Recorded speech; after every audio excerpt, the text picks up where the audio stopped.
ಜನಪ್ರಿಯನೇ ಕರುಣಾಮಯನೇ ಸೃಷ್ಟಿಸ್ಥಿತಿಲಯ ಕಾರಣನೇ ಗೋವಿಂದನೇ ಗೋಪಾಲನೇ ಗೋವಿಂದನೇ ಹರಿ ಗೋಪಾಲನೇ ನಾರಾಯಣ ಪ್ರಭು ನಾರಾಯಣ ನಾರಾಯಣ ಪ್ರಭು ನಾರಾಯಣ ಓ ಮಾಧವ ಓ ಕೇಶವ ಓ ಮಾಧವ ಓ ಕೇಶವ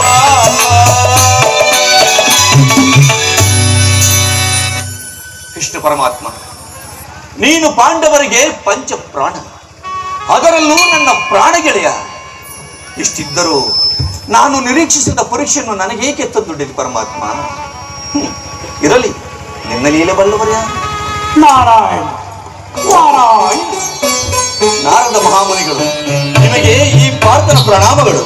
ದೀರ್ಘಾಯುಷ್ಮಾನ್ ಪಾರ್ಥ, ಇದೇನು ಪುರವಲಯದವರೆಗೆ ನೀನೋರ್ವನೆ, ಅದು ಈ ಸಮಯದಲ್ಲಿ? ಪೂಜ್ಯರೇ, ಹೃದಯದಲ್ಲಿ ಯಾವುದೋ ಅವ್ಯಕ್ತ ವೇದನೆಯಿಂದ ಮನುಷ್ಯನಿಗೆ ಶಾಂತಿಯೇ ಇಲ್ಲದಂತಾಗಿದೆ. ಹಸ್ತಿನಾವತಿಯ ಅರಸುಪುತ್ರನಿಗೆ ಅವ್ಯಕ್ತ ವೇದನೆ? ಸಾಮ್ರಾಟನಾದರೇನು, ಸಾಮಂತನಾದರೇನು, ಸಾಮಾನ್ಯನಾದರೇನು, ಮನದ ವೇದನೆ ಎಲ್ಲರಿಗೂ ಸಹಜ ತಾನೇ. ಅಜ, ಹಾಗೂ ನಿನ್ನ ಚಿಂತನೆಗೆ ಕಾರಣ ಏನು ಪಾರ್ಥ? ನಾರಾಯಣ ನಾರಾಯಣ. ಪಾಂಡವರು ಕರ್ತವ್ಯನಿಷ್ಠರು. ಹೀಗಿರುವಾಗ ನಿನಗೆ ಚಿಂತನೆಗೆ ಕಾರಣ ಏನು ಪಾರ್ಥ? ಪೂಜ್ಯರೇ, ದುರ್ಯೋಧನ ಕಡೆಯ ಕೆಲವು ಕಳ್ಳರು ವಿಪ್ರ ಗೋಗಳನ್ನು ಅಪಹರಿಸಿಕೊಂಡು ಹೋಗುತ್ತಿದ್ದ ವಿಷಯ ತಿಳಿದು ಅವುಗಳನ್ನು ಬಿಡಿಸಿಕೊಂಡು ಬರಲು ಬಿಲ್ಲು ಬಾಣ ಬೇಕಾಗಿತ್ತು.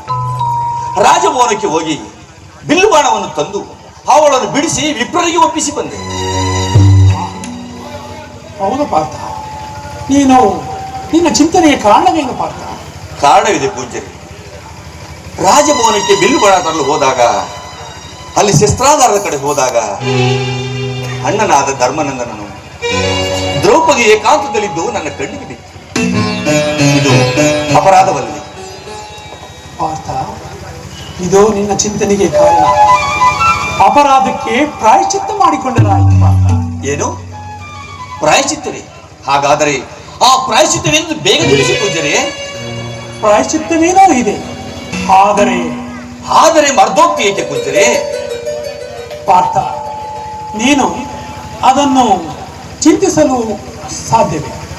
ಹಾಗೆ ಪಾಲಿಸುವುದು ಸಾಧ್ಯವೇ ಎಂದು ನನಗೆ ಸಂಶಯ ಅಷ್ಟೆ. ಮಹಾಮನಿಗಳೇ, ಯಾವ ಸಮಯದಲ್ಲಾದರೂ ಸರಿ, ಎಂಥ ವಿಪತ್ತೆ ಬಂದು ಒದಗಿದರೂ ಸರಿ, ಯಾವ ದುಷ್ಟಶಕ್ತಿ ಎದುರಾದರೂ ಸರಿ, ಅದನ್ನು ಎದುರಿಸಿ ಕಾರ್ಯ ಸಾಧಿಸುವ ಧೈರ್ಯ ಈ ಪಾರ್ಥನಿಗಿದೆ. ಮೊದಲು ಪ್ರಾಯಶ್ಚಿತ್ತದ ಮಾರ್ಗವನ್ನು ತಿಳಿಸಿ. ನೀನು ಪುರವನ್ನು ತೊರೆದು 1 ವರ್ಷಗಳ ಕಾಲ ತೀರ್ಥಯಾತ್ರೆಯನ್ನು ಕೈಗೊಳ್ಳಬೇಕು. ಇದು ಸಾಧ್ಯವೇ? ಇಷ್ಟೇ ತಾನೇ ಪೂಜ್ಯರೇ. ಪ್ರಾಯಶ್ಚಿತ್ತ ಪರಿಹಾರವಾಗುವುದಾದರೆ 1 ವರ್ಷವೇನು ಬೇಕಾದರೆ? 1 ವರ್ಷವೇ ಸಾಕು. ಇದು ನಿನ್ನಲ್ಲಿ ಸಾಧ್ಯವೇ? ಆಚಾರ್ಯ, ಶ್ರೀಕೃಷ್ಣನ ಅನುಗ್ರಹ, ಧರ್ಮಜನ ವಾತ್ಸಲ್ಯ, ನಿಮ್ಮ ಸಲಹೆ ನನಗಿರುವಾಗ ನನಗಾವ ಆತಂಕವೂ ಇಲ್ಲ, ಯಾವ ಅಂಜಿಕೆಯೂ ಇಲ್ಲ. ನಾರಾಯಣ ನಾರಾಯಣ, ನೀನು ಈ ವಿಷಯವನ್ನು, ತೀರ್ಥಯಾತ್ರೆಯ ವಿಷಯವನ್ನು ಮೊದಲು ತಿಳಿಸಿ ಮತ್ತು ಶ್ರೀಕೃಷ್ಣನಿಗೂ ತಿಳಿಸಿ. ಆದರೆ ಈ ಸನ್ನಿವೇಶವನ್ನು ನನ್ನದೆಂದು ಯಾರಲ್ಲಿಯೂ ಹೇಳಬೇಡ, ತಿಳಿಯಿದೆ? ಪೂಜ್ಯರೇ, ಪಾರ್ಥನೆಂದರೆ ಮಾತಿನಲ್ಲಿ ಶ್ರೇಷ್ಠ, ಕಾಯಕದಲ್ಲಿ ದೃಢತೆ, ಜ್ಞಾನದಲ್ಲಿ ನಿಖರತೆ, ಕಾಯಕದಲ್ಲಿ ಸ್ಪಷ್ಟತೆ, ಸರ್ವರಲ್ಲೂ ಮಮತೆ, ಇದೇ ಈ ಪಾರ್ಥನ ಪ್ರಮುಖ ಗುಣಗಳು. ಅಪ್ಪಣೆಯಾದರೆ ಹೋಗಿ ಬಾ, ನಿನಗೆ ಶುಭವಾಗಲಿ. ನಾರಾಯಣ ನಾರಾಯಣ, ಎಲ್ಲವೂ ನಿನ್ನ ಲೀಲೆ.